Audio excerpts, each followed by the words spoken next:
Tapos ngayon, mag-claim tayo ngayon ng 2.84 world coin. So, ito, i-claim natin to.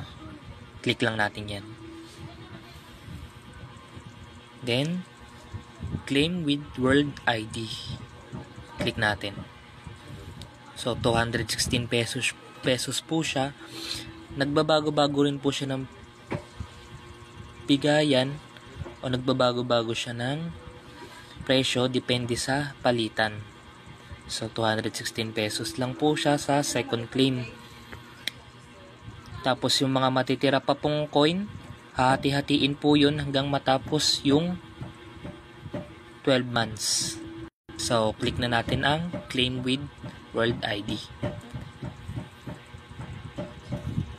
Tandaan, huwag dapat sa vault yan.